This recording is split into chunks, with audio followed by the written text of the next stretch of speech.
ಶಾಸಕರಿಗೆ ಒದಗಿಸಿದ್ದೀನಿ. ಏನಾದರೂ ಪರ್ಟಿಕ್ಯುಲರ್ ಏನಾದರೂ ಇದ್ರೆ, ಸ್ಪೆಸಿಫಿಕ್ ಏನಾದರೂ ಇದ್ರೆ ತಾವು ಕೇಳಬಹುದು. ಮಾನ್ಯ ಅಧ್ಯಕ್ಷರೇ, ಸಚಿವರು ಉತ್ತರವನ್ನು ಕೊಟ್ಟಿದ್ದಾರೆ. ಎಲ್ಲ ಕಂತುಗಳನ್ನು ಕೂಡ ನಾವು ತಲುಪಿಸಿದ್ದೇವೆ ಅಂತಕ್ಕಂಥ ಮಾಹಿತಿಯನ್ನು ಮಾನ್ಯ ಸಚಿವರು ಕೊಟ್ಟಿದ್ದಾರೆ. ನಾನು ಮಾನ್ಯ ಸಚಿವರಿಗೆ ಕೇಳಕ್ಕೆ ಬಯಸ್ತೇನೆ, 25ನೇ ವರ್ಷದ ಅಂದರೆ ಇದೇ ವರ್ಷದಲ್ಲಿ ಇರ್ತಕ್ಕಂಥ ಫೆಬ್ರವರಿ ಮತ್ತು ಮಾರ್ಚು ಆ 2 ತಿಂಗಳ ಹಣ ಇನ್ನೂವರೆಗೆ ಯಾರಿಗೂ ಜಮೆ ಆಗಿಲ್ಲ. ಅದಕ್ಕೆ ಕಾರಣ ಏನು ಅನ್ನೋಂಥದ್ದು ಒಂದು ಸ್ವಲ್ಪ ಸ್ಪಷ್ಟೀಕರಣ ಕೊಟ್ಟರೆ ಸರಿಯಾಗುತ್ತೆ. ಓಕೆ. ಮಾನ್ಯ ಸಭಾಧ್ಯಕ್ಷರೇ, ಗೃಹಲಕ್ಷ್ಮಿ ಯೋಜನೆ ಇದು ಇಡೀ ವಿಶ್ವದಲ್ಲಿಯೇ ಮಹಿಳೆಯರ ಆರ್ಥಿಕ ಸಬಲೀಕರಣ ಮಾಡಲಿಕ್ಕೆ ಒಂದು ದೊಡ್ಡ ಗುರುತರವಾದ ಹೆಜ್ಜೆ ಅಂತ ನಾನು ಸದನಕ್ಕೆ ತಮ್ಮ ಮುಖಾಂತರ ಹೇಳಲಿಕ್ಕೆ ಬಯಸ್ತೇನೆ. ಮತ್ತು ಈ ನಮ್ಮ ರಾಜ್ಯದ ಗೃಹಲಕ್ಷ್ಮಿ ಯೋಜನೆಯನ್ನ ಬೇರೆ ರಾಜ್ಯಗಳಲ್ಲಿ ಕರ್ನಾಟಕ ಮಾಡೆಲ್ ಆಗಿ ತೆಗೆದುಕೊಂಡು ಎಲ್ಲರೂ ಮಾಡ್ತಾ ಇರೋದನ್ನ ಸದನ ಗಮನಕ್ಕೂ ತರಬಯಸ್ತೀನಿ. ಅದು ಎಲ್ಲರಿಗೂ ಗೊತ್ತಿರುವಂತ ವಿಚಾರ. ಅದರಲ್ಲೂ ಮಹಿಳೆಯರನ್ನ ಆರ್ಥಿಕವಾಗಿ ಸಬಲೀಕರಣ ಮಾಡಲಿಕ್ಕೆ ಬಹಳಷ್ಟು ದೊಡ್ಡ ಒಂದು ಆಕಾಂಕ್ಷೆಯನ್ನು ಇಟ್ಕೊಂಡು ಈ ಯೋಜನೆಯನ್ನ ನಾವು ಜಾರಿಗೆ ತಂದ್ವಿ. ಇಲ್ಲಿಯವರೆಗೆ ಸಭಾಧ್ಯಕ್ಷರೇ ತಮ್ಮ ಗಮನಕ್ಕೆ ತರಲಿಕ್ಕೆ ನಾನು ಬಯಸ್ತೇನೆ, ಸುಮಾರು 54,000 ಕೋಟಿ ರೂಪಾಯಿಯನ್ನು ಗೃಹಲಕ್ಷ್ಮಿಯ ಫಲಾನುಭವಿಗಳಿಗೆ ಯಾವತ್ತಿನಿಂದ ಈ ಯೋಜನೆ ಶುರು ಆಯಿತು ಇಲ್ಲಿಯವರೆಗೆ ಸುಮಾರು 54,000 ಕೋಟಿ ರೂಪಾಯಿಯನ್ನ ಗೃಹಲಕ್ಷ್ಮಿ ಯೋಜನೆಗೆ ನಾವು ದುಡ್ಡನ್ನು ಕೊಟ್ಟಿದ್ದೇವೆ. ಇಲ್ಲಿಯವರೆಗೆ 23 ಕಂತನ್ನ ನಾನು ಮಾನ್ಯ ಸದಸ್ಯರಿಗೆ ತಮ್ಮ ಮುಖಾಂತರ ಹೇಳಲಿಕ್ಕೆ ಬಯಸ್ತೇನೆ. 23 ಕಂತನ್ನ 1,24,00,000 ಮಹಿಳೆಯರಿಗೆ, ಮನೆಯ ಯಜಮಾನಿಗಳಿಗೆ, ಅಂದರೆ ಒಬ್ಬೊಬ್ಬರಿಗೆ 46,000 ರೂಪಾಯಿಗಳು, ಇಂಡಿವಿಜುವಲ್ ಒಬ್ಬೊಬ್ಬರಿಗೆ ಫಲಾನುಭವಿಗಳಿಗೆ 46,000 ರೂಪಾಯಿಗಳನ್ನು ಇಲ್ಲಿಯವರೆಗೆ ಮುಟ್ಟಿಸುವಂತ ಕೆಲಸವನ್ನ ಮಾಡಿದೆವು. ತಮಗೆ ಹೇಳಲಿಕ್ಕೆ ಬಯಸ್ತೇನೆ, ಆಗಸ್ಟ್ವರೆಗೂ ನಾವು ಕ್ಲಿಯರ್ ಮಾಡಿದ್ದೇವೆ. ತಮ್ಮ ಗಮನಕ್ಕೂ ತರಲಿಕ್ಕೆ ಬಯಸ್ತೇನೆ. ಇದರಲ್ಲಿ ತಾವು ಕೇಳಿದಿರ ಪ್ರಶ್ನೆಯಲ್ಲಿ ತಾವು ಮಾಹಿತಿಗೆ ಕೇಳಿದಾಗ ಏನಾದರೂ ತಾಂತ್ರಿಕ ದೋಷ ಇತ್ತು ಅಂತ. ಹೌದು, ಒಂದು 3 ತಿಂಗಳು ನಮಗೆ ಸ್ವಲ್ಪ ಕನ್ಫ್ಯೂಷನ್ ಆಯಿತು. ಯಾಕಂದರೆ ನೇರವಾಗಿ ನಮ್ಮ ಇಲಾಖೆಯಿಂದ ನೇರವಾಗಿ ಫಲಾನುಭವಿಗಳಿಗೆ ನಾವು ಮುಂಚೆ ಯೋಜನೆ ಹಣವನ್ನು ಡೈರೆಕ್ಟ್ ಆಗಿ ಅವರ ಅಕೌಂಟ್ಗೆ ಕಳಿಸ್ತಾ ಇದ್ವಿ. ಅದಾದ ನಂತರ ನಾವು ತಾಲೂಕ್ ಪಂಚಾಯಿತಿ ಮುಖಾಂತರ ಕೊಡೋದ್ರಿಂದ ಒಂದು 2-3 ತಿಂಗಳು ಡಿಲೇ ಆಯಿತು. ಬಟ್ ನಮ್ಮ ಉದ್ದೇಶ ಮಾನ್ಯ ಸಭಾಧ್ಯಕ್ಷರೇ, ಏನು ಮಹಿಳೆಯನ್ನ ಆರ್ಥಿಕವಾಗಿ ಸಬಲೀಕರಣ ಮಾಡಬೇಕಂತ ಇದ್ವಿ, ಆ ಉದ್ದೇಶದಿಂದ ಹಿಂಸರಿಯುವಂಥ ಪ್ರಶ್ನೆನೇ ಇಲ್ಲ. ಇದರಲ್ಲಿ ಯಾವುದೇ ರೀತಿಯಾದಂಥ ಗೊಂದಲಗಳಿಲ್ಲ. ಬಹಳ ಸ್ಪಷ್ಟತೆಯಿಂದ, ಬಹಳಷ್ಟು ಬದ್ಧತೆಯಿಂದ ನಾವು ಈ ಯೋಜನೆಯನ್ನ ಜಾರಿಗೆ ತಂದಿದ್ದೇವೆ. ಅದೇ ಪ್ರಕಾರ ಮುಂದೆ ಕೂಡ ನಾವು ನಡ್ಕೊಂಡು ಹೋಗ್ತೀವಿ. ಇದರಲ್ಲಿ ನಾವು ಯಾವುದೇ ರಾಜಕಾರಣ ಮಾಡ್ತಲ್ಲ, ಯಾವುದೇ ಸ್ವಾರ್ಥ ಇಲ್ಲ. ಬಹಳಷ್ಟು ನೀಟಾಗಿ, ಕರೆಕ್ಟ್ ಆಗಿ, ಯಾವುದೇ 1 ರೂಪಾಯಿ ಹೆಚ್ಚು ಕಡಿಮೆ ಈಚೆ ಆಚೆ ಆಗದೆ, ಯಾವುದೇ ಮಧ್ಯವರ್ತಿಗಳ ಹಾವಳಿ ಇಲ್ಲದೆ ಡೈರೆಕ್ಟ್ ಆಗಿ ಮನೆಯ ಯಜಮಾನಿಗೆ ದುಡ್ಡನ್ನು ತಲುಪಿಸುವಂತ ಕೆಲಸ ಮಾಡ್ತಾ ಇದ್ದೀವಿ. ಓಕೆ. ಮಾನ್ಯ ಅಧ್ಯಕ್ಷರೇ, ಹೇಳಿದ್ರು ಒನ್ ಮಿನಿಟ್ ಅಲ್ಲ, ನಾ ಕೇಳಿದ್ದು ಹೇಳಿಬಿಟ್ಟು ಎಲ್ಲ ಹೇಳಿದ್ರು. ನಾನು ಕೇಳಿದ್ದು ಫೆಬ್ರವರಿ ಮತ್ತು ಮಾರ್ಚ್ 2025 ದುಡ್ಡು ಇನ್ನೂವರೆಗೆ ಬಂದಿಲ್ಲ ಅಂತೇಳಿ. ಅದನ್ನ ಬಿಟ್ಟು ವಿಶ್ವದ ಹೇಳಿದ ಎಲ್ಲ ಹೇಳಿದ್ರು. ಅದ್ರ ಬಗ್ಗೆ ಫೆಬ್ರವರಿ ಮತ್ತು ಮಾರ್ಚ್ ಹಣ ಯಾಕೆ ಬಂದಿಲ್ಲ, ಇನ್ನೂವರೆಗೆ ಯಾಕೆ ಬಿಡುಗಡೆ ಆಗಿಲ್ಲ, ಅದನ್ನ ಸ್ಪಷ್ಟೀಕರಣ ಕೊಡ್ರಿ. ಮಾನ್ಯ ಸಭಾಧ್ಯಕ್ಷರೇ, ನಾನು ಈಗಲೇ ಸದಸ್ಯರ ಗಮನಕ್ಕೂ ತೆಗೆದುಕೊಂಡು ಬಂದಿದ್ದೀನಿ. ಇಲ್ಲಿಯವರೆಗೆ 23 ಕಂತನ್ನ ಕ್ಲಿಯರ್ ಮಾಡಿದೀವಿ. ಆಗಸ್ಟ್ ವರೆಗೂ ಕೂಡ ನಾವು ಹಣವನ್ನು ಹಾಕಿದೀವಿ ಅಂತ ನಾನು ಕ್ಲಿಯರ್ ಮಾಡಿದ್ದೀನಿ. ಅವ್ರ ಲಾಸ್ಟ್ ಇಯರ್ ಮಾರ್ಚ್ ಮತ್ತು ಏಪ್ರಿಲ್, ಮಾರ್ಚ್ ಮತ್ತು ಫೆಬ್ರವರಿ ಅಲ್ಲಲ್ಲ ಮೇಡಮ್ ಅವ್ರ, ಫೆಬ್ರವರಿ ಮತ್ತು ಮಾರ್ಚ್ 2025 2 ತಿಂಗಳದ ಹಣವನ್ನ ನೀವು ಇನ್ನೂ ಹಾಕಿಲ್ಲ. ಆಫೀಸರ್ ದಯವಿಟ್ಟು ಕೇಳ್ರಿ. ಇನ್ಫಾರ್ಮೇಶನ್ ಸರಿ ಕೊಟ್ಟಾರ ಗೊತ್ತಿಲ್ಲ, ಅವ್ರಿಗೆ ಒಂದ್ಸಲ ಎನ್ಕ್ವೈರಿ ಮಾಡ್ರಿ. ಆಗಸ್ಟ್ ವರೆಗೂ ಕ್ಲಿಯರ್ ಮಾಡಿದೀನಿ. ನೀವು ಫೆಬ್ರವರಿ ಮಾರ್ಚ್ ಅಂತ ಹೇಳ್ತಾ ಇದ್ದೀರಾ ಮಾನ್ಯ ಸದಸ್ಯರೇ. ನಾನು ಹೇಳೋದ್ನು ಸ್ವಲ್ಪ ಅರ್ಥ ಮಾಡ್ಕೊಳ್ಳಿ.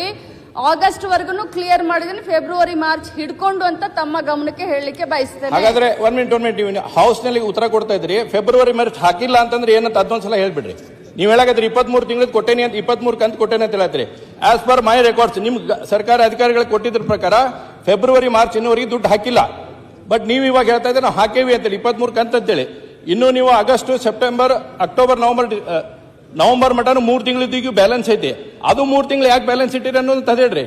ನೀವು ಹೇಳಿದ್ರೆ ಗೃಹಲಕ್ಷ್ಮಿ ಬಹಳ ಒಳ್ಳೇದೈತಿ, ಅದ್ರ ಬಗ್ಗೆ ಒಪಿನಿಯನ್ ಇಲ್ಲ. ಸರ್ 1 ಸೆಕೆಂಡ್ ಸರ್, ಕೊಡ್ತಾರೆ ಅವರು. ನಾನು 1 ಸೆಕೆಂಡ್ ಸರ್, ನಾನು ಕೇಳಾಕತ್ತೀನಿ, ಅದ ಕೇಳತ್ತೀನಿ. ಅದೇ ನೀವು ಯಾವ್ದು ಗಮನಿಸಿಲ್ದ ಅದ್ರ ಬಗ್ಗೆ ಕೇಳಿ ಹೇಳಿ ಮೇಡಮ್. ಅದನ್ನ ಫೆಬ್ರವರಿ ಮಾರ್ಚ್ ಯಾಕೆ ಹಾಕಿಲ್ಲ ದುಡ್ಡು ಹೇಳಿ.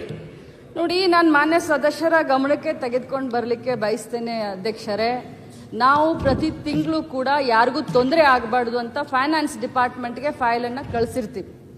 ಬಹಳಷ್ಟು ಶ್ರದ್ಧೆಯಿಂದ ಈ ಡಿಪಾರ್ಟ್ಮೆಂಟ್ನ ಜವಾಬ್ದಾರಿ ತೆಗೆದುಕೊಂಡಾಗಿನಿಂದ ಇಲ್ಲಿಯವರೆಗೆ ಯಾವುದೇ ಒಂದು ಗುರುತರವಾದಂಥ ಆಪಾದನೆ ಇಲ್ಲದಂತೆ ಬಹಳಷ್ಟು ಚೆನ್ನಾಗಿ ನಿಭಾಯಿಸ್ಕೊಂಡು ಇಲ್ಲಿಯವರೆಗೆ ಬಂದಿದ್ದೀನಿ. ಫೈನಾನ್ಸ್ ಡಿಪಾರ್ಟ್ಮೆಂಟ್ ಯಾವಾಗ ಕ್ಲಿಯರ್ ಮಾಡುತ್ತೋ ಆವಾಗ ದುಡ್ಡನ್ನು ನಾವು ಒಂದು ಗಂಟೆ ಒಂದು ಗಳಿಗೆಯನ್ನು ನಾವು ವೇಸ್ಟ್ ಮಾಡದೆ ನಾವು ದುಡ್ಡನ್ನು ಹಾಕ್ತೀವಿ.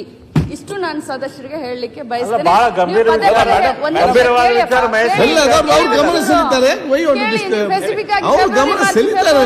ಅಂತ ಹೇಳ್ತಾ ಇದ್ದೀರಿ. ಫೈನಾನ್ಸ್ ಡಿಪಾರ್ಟ್ಮೆಂಟ್ ಎಲ್ಲಿದೆ? ಯಾವಾಗ ಫೈನಾನ್ಸ್ ಡಿಪಾರ್ಟ್ಮೆಂಟ್ ನಮಗೆ ಕೊಡ್ತಾರೆ, ಒಂದ್ ನಿಮಿಷ ಒಂದ್ ಗಳಿಗೆ ನಾವು ತಡ ಮಾಡದೆ ನಾವು ದುಡ್ಡನ್ನ ಹಾಕ್ತೀವಿ ಅಂತಾನೆ ತಮಗೆ ಹೇಳ್ತಾ ಇದ್ದೀನಿ. ಇದಕ್ಕಿಂತ ಇನ್ನೇನ್ ಹೇಳಿ ನಾನು? ಮೇಡಮ್, ನಾನು ಹೇಳೋದು ಒಂದ್ಸಲ ಅರ್ಥ ಮಾಡ್ಕೊಳ್ರಿ. ಫೆಬ್ರವರಿ ಮಾರ್ಚ್ ಹಾಕಿದೆ, ಏಪ್ರಿಲ್ ಮೇ ಜೂನ್ ಜುಲೈ ನೀವು ಹಾಕಿದ್ರಿ ದುಡ್ಡು, ಅದ್ರ ಬಗ್ಗೆ ನನ್ನ ಕ್ವಶನ್ ಇಲ್ಲ. ಯಾಕಂದ್ರೆ ನೀವು 2 ತಿಂಗಳ ಬ್ಯಾಲೆನ್ಸ್ ಇಟ್ಟಿದ್ರಿ. ಒಂದು ಈಗ ಹೊಸದಾಗಿ ಈಗೇನು 3 ತಿಂಗಳ ಬ್ಯಾಲೆನ್ಸ್ ಐತಲ್ಲ, ಈಗ ನಮ್ದು ಸೆಪ್ಟೆಂಬರ್ ಅಕ್ಟೋಬರ್ ನವೆಂಬರ್ 3 ತಿಂಗಳು ಹಾಕಿಲ್ಲ. ಯಾಕೆ ಡಿಲೇ? ಏನ್ ಸರ್ಕಾರ ಹತ್ರ ದುಡ್ಡು ಇಲ್ವಾ? ಏನ್ ಸಮಸ್ಯೆ ಇದೆ? ಅದನ್ನೊಂದು ಸ್ವಲ್ಪ ಕ್ಲಾರಿಫಿಕೇಶನ್ ಮಾಡಿ. ನಾನು ಇಲ್ಲಿಯವರೆಗೆ ಬೇರೆ ರಾಜ್ಯದ ಬಗ್ಗೆ ಮಾತನಾಡಬಾರ್ದು ಅಂತ ನಾನು ಸುಮ್ಮನೆ ಇದ್ದೆ. ನಾನು ಅನಗತ್ಯ ಬೇರೆದನ್ನ ಮೈ ಮೇಲೆ ಎಳ್ಕೊಳ್ಬಾರ್ದು ಅಂತ ಸುಮ್ಮನೆ ಇದ್ದೆ. ಪದೇ ಸದಸ್ಯರು ನನ್ನನ್ನು ಫೋರ್ಸ್ ಮಾಡ್ತಾ ಇದ್ದಾರೆ ಅಂತಂದ್ರೆ ನಿಮ್ಮ ಗಮನಕ್ಕೆ ನಾನು ತರಲಿಕ್ಕೆ ಬಯಸ್ತೇನೆ. ತಮ್ಮ ಲಾಡ್ಲಿ ಬೆಹನ ಏನಾಯ್ತು ಮಹಾರಾಷ್ಟ್ರದಲ್ಲಿ? ಮೇಡಮ್, ನಾನು ಕೇಳ್ತಾ ಇರೋದು ಕರ್ನಾಟಕದ ವಿಧಾನಸಭಾ ಸದಸ್ಯನಾಗಿ ನಿಮಗೆ ನನಗೆ ಲಾಡ್ಲಿ ಬೆಹನ ಬಗ್ಗೆ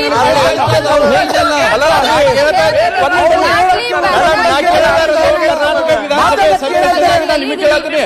ಮಹಾರಾಷ್ಟ್ರದ ವಿಧಾನಸಭೆ ಕೇಳಲ್ಲ. ನೀವು ಉತ್ತರ ಕೊಡಬೇಕಾಗಿದ್ದು ನೀವು. ಕರ್ನಾಟಕ ವಿಧಾನಸಭೆ ಶಾಸಕನಾಗಿ ನಿಮಗೆ ಕೇಳತ್ತೀನಿ. ಲಾಡ್ಲಿ ಬೆಹನ ಕಂಪಾರಿಸನ್ ಮಾಡ್ಕೊಂಡ್ರಿ. ಲಾಡ್ಲಿ ಬೆಹನ ಏನಾಯ್ತು ಮಹಾರಾಷ್ಟ್ರದಲ್ಲಿ? ಕರ್ನಾಟಕ ಅನೌನ್ಸ್ ಮಾಡಿದ್ರಿ, ಎಲೆಕ್ಷನ್ ಗೆದ್ರಿ. ನಾನು ಹೇಳ್ಬೇಡ್ರಿ ಆನ್ಸರ್. ನಾನು ನಿಮಗೆ ಸ್ಪಷ್ಟವಾಗಿ ಅಲ್ಲಲ್ಲ 4 ತಿಂಗಳ ಹಣವನ್ನ ಸರ್ ಇಲೆಕ್ಷನ್ ಬರುತ್ತೆ ಅಂತ ಹೇಳಿ ಅಧ್ಯಕ್ಷರೇ 4 ತಿಂಗಳ ಹಣವನ್ನ ಮುಂಗಡವಾಗಿ ಪಾವತಿ ಮಾಡಿದ್ರಿ ಇವರು ಮಹಾರಾಷ್ಟ್ರದಲ್ಲಿ. ಇವ್ರದೇ ಸರ್ಕಾರ ಇದೆ. ಈಗ ಎಲ್ಲಿಗೆ ಬಂದಿದೆ? ಎಷ್ಟು ಕುಂಠಿತ ನಡೀತಾ ಇದೆ? ಎಷ್ಟು ಹಣ ಅದ್ರ ಬಗ್ಗೆ ಇದೆಯಾ? ಅದ್ರ ಬಗ್ಗೆ ಏನಾದ್ರು ಇವ್ರ ಹತ್ರ ಮಾಹಿತಿ ಇದೆಯಾ? ನಾವು ಮೇಡಮ್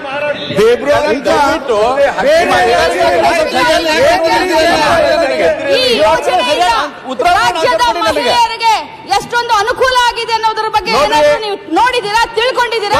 ಈ ಯೋಜನೆಯನ್ನು ವಿರೋಧ ಮಾಡಿದಂತವ್ರು ನೀವು.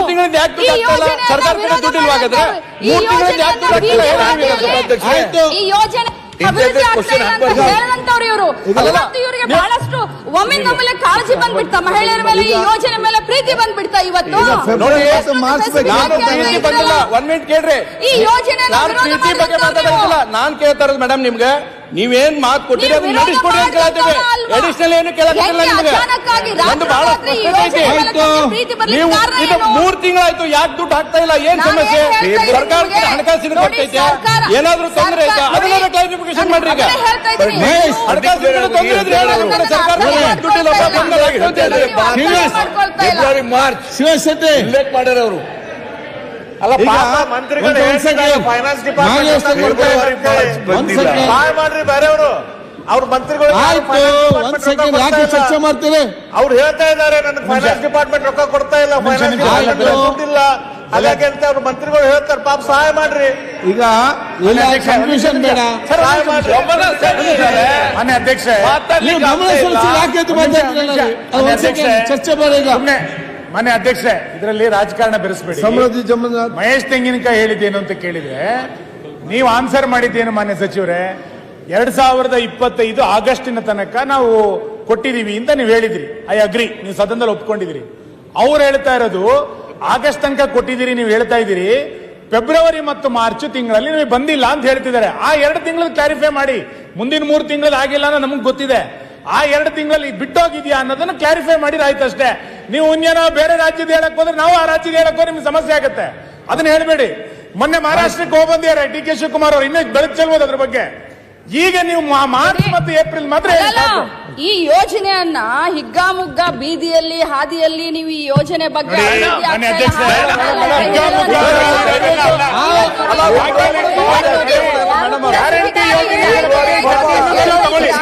ಈಗ ಅವ್ರು ಏನ್ ಮಾಡಿದ್ರು? skip ಆಗಿಲ್ಲ. ಅದಕ್ಕೆ ಹೇಳಿ.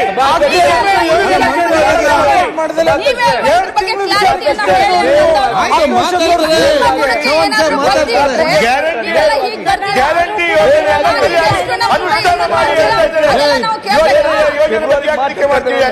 ಈಗ ಒಂದೇ ಗ್ಯಾರಂಟಿಯನ್ನ ಸರಿಯಾಗಿ ಕೊಡ್ತಾ ಇಲ್ಲ. ಬೇರೆ ಬೇರೆ 2 ತಿಂಗಳು ವಿಚಾರಕ್ಕೆ ಇಷ್ಟೆಲ್ಲ ಅಬ್ಜೆಕ್ಷನ್ ಮಾಡ್ತಾರೆ ಅಂದ್ರೆ ಇವ್ರಿಗೆ ಕರುಣೆನೇ ಇಲ್ಲಲ್ಲ ಅಂತ ನಾನು ಬೇಜಾರಾಗುತ್ತೆ. ಮಹೇಶ್ ಹೆಂಗೆ ಈಗ 2 ತಿಂಗಳ ಚರ್ಚೆ ಇರುವಂತದ್ದು. ಅವ್ರು ಹೇಳ್ತಾರೆ ಆಗಸ್ಟ್ ತನಕ ಕೊಟ್ಟಿದ್ದಾರೆ, ಅದರ್ಥ ಮಾರ್ಚ್ ಮತ್ತು ಫೆಬ್ರವರಿ ಸೇರಿಸಿ ಕೊಟ್ಟಿದ್ದೇವೆ ಅಂತ ಅರ್ಥ. ನೀವು ಕೊಡ್ಲಿಲ್ಲ ಅಂತ ಹೇಳಿದ್ರೆ ಆ ದಾಖಲೆ ಹೋಗಿ ಅವ್ರ ಎನ್ಕ್ವೈರಿ ಮಾಡಿದ್ರೆ ಹೇಳ್ತಾರೆ. ಅಧ್ಯಕ್ಷ, ಈ ಸರ್ಕಾರಕ್ಕೆ ಲೆಕ್ಕಕ್ಕೆ ಪಿಟಿ ಮಾಡ್ತಿದ್ರ ಅಂತ ಕಾಣುತ್ತೆ ನನಗೆ. ಯಾಕಂದ್ರೆ ಮಾರ್ಚ್ ಮತ್ತೆ ಏಪ್ರಿಲ್ ಇತ್ತು, ಮತ್ತೆ ಆಗಸ್ಟಿಗೆ ಹೋಗಿದೆ. ಹಾಗಾಗಿ ಲೆಕ್ಕಕ್ಕೆ ಪಿಟಿ ಮಾಡ್ತಿದ್ರ ಅಂತ ಇವರಿಗೆ. ಅಧ್ಯಕ್ಷರೇ, ಸಮೃದ್ಧಿ ಅಧ್ಯಕ್ಷರೇ, 1 ಮಿನಿಟ್, ಲಾಸ್ಟ್ ಒಂದು ಕ್ವಶನ್ ಇದೆ. ಒಂದು ಅವ್ರು ಇನ್ನೂ ಕೊಡ್ಲಿಲ್ಲ ಫೆಬ್ರವರಿ ಮಾರ್ಚ್. ನೀವು 1 ಮಿನಿಟ್ ಸರ್, ನೀವು ಹೇಳಕತ್ತಿದ್ದು ನಾನು ಡಾಕ್ಯುಮೆಂಟ್ಸ್ ಕೊಡ್ತೇನೆ ಅವ್ರಿಗೆ. ಫೆಬ್ರವರಿ ಮಾರ್ಚ್ ಕೊಟ್ಟಿಲ್ಲ ಅಂತ ನಾನು ಡಾಕ್ಯುಮೆಂಟ್ಸ್ ಕೊಡ್ತೇನೆ, ಆಯ್ತಾ? ಅದ್ರ ಕ್ಲಿಯರ್ ಅವ್ರು ಹೇಳ್ತಾರೆ. ತಡಿ ಬರೋಣ, ಅವ್ರು ಹೇಳಿದ ಮೇಲೆ ನಾನು ಕ್ಲಾರಿಫಿಕೇಶನ್ ಮಾಡಲಿ. ಎರಡನೇದ್ದು, ಈಗೇನು ನಮ್ಗೆ ಸೆಪ್ಟೆಂಬರ್, ಅಕ್ಟೋಬರ್, ನವೆಂಬರ್ಗೆ ಇನ್ನೂ ಕೊಟ್ಟಿಲ್ಲ. ನನಗೂ ಬಹಳ ಖುಷಿ ಐತಿ, ನೀವು ಒಳ್ಳೆ ಕೆಲಸ ಮಾಡತ್ತೀರಿ, ಮಾಡ್ರಿ. ಆದ್ರೆ ಕೊಟ್ಟ ಮಾತನ್ನ ಸರಿಯಾಗಿ ನಡೆಸ್ಕೊರಿ ಅಂತೇಳಿ. ತಿಂಗಳ ನಿಮಗೆ 2,000 ರೂಪಾಯಿ 1ನೇ ತಾರೀಕಿಗೆ 2ನೇ ತಾರೀಕಿಗೆ ಬರುತ್ತೆ ಅಂತ ಹೇಳಿದ್ರಲ್ಲ. ಸೆಪ್ಟೆಂಬರ್, ಅಕ್ಟೋಬರ್ 3 ತಿಂಗಳು ಬಂದಿಲ್ಲ. ಈಗ ಯಾವ ಚುನಾವಣೆನೂ ಬರಂಗಿಲ್ಲ ಸದ್ಯಕ್ಕೆ, ಅಲ್ಲಿ ಮಟ್ಟ ಇಟ್ಕೊಂಡು ಹಾಕಾಕ. ಹಾಗಾಗಿ ಅದನ್ನ ಯಾವ ಟೈಮ್ ಬಾಂಡ್ ಲಿಮಿಟ್ ನಾಗ ದುಡ್ಡು ಹಾಕ್ತೀರಿ ಅದನ್ನ ಕ್ಲಾರಿಫಿಕೇಶನ್. ಈಗ ಅವ್ರಿಗೆ ಸಮೃದ್ಧಿ ಮಂಜುನಾಥ್ ಉತ್ತರ ನಾಳೆ ಬರ್ತದೆ. ನಾಳೆ ಸಬ್ಜೆಕ್ಟ್ ನೋಡ್ತಕ್ಕಂಥ ಪಟ್ಟಾಣಿ ಉತ್ತರ ಲಾ ಮಿನಿಸ್ಟರ್ ಅವರು ಇಲ್ಲ, ಅವ್ರು ನಾಳೆ ಬಂದು ಕೊಡ್ತಾರೆ ಅಂತ ಹೇಳಿದ್ದಾರೆ. ನಿಮ್ಗೆ ಬೇಕಾದ್ರೆ ಬೇರೆ ಮಿನಿಸ್ಟರ್ ಕೊಡಿಸ್ತೇನೆ, ಅಭ್ಯಂತರ ಇಲ್ಲ. ನಿಮ್ಗೆ ಉತ್ತರ ಬಂದೆ, ಮತ್ತೆ ಲಾ ಮಿನಿಸ್ಟರ್ ಇಲ್ಲ, ಅವ್ರು ಹೇಳಿದ್ರು ನಾನು ಬಂದು ನಾಳೆ ಕೊಡ್ತಾರೆ ಅಂತ ಹೇಳಿದ್ದಾರೆ. ಓಕೆ. ಪಟ್ಟಾಣಿ ಹಸೀರ್ ಅಹಮದ್ ಖಾನ್. ಶಿಗ್ಗಾಂವ್ ವಿಧಾನಸಭಾ ಕ್ಷೇತ್ರದ ಗುಡ್ಡ ಚೆನ್ನಾಪುರ ಗ್ರಾಮವನ್ನು ಕನಕ ಪ್ರಾಧಿಕಾರಕ್ಕೆ ಸೇರಿಸಬೇಕಂತ ಹೇಳಿ ಮನವಿ ಮಾಡಿದ್ದೆ.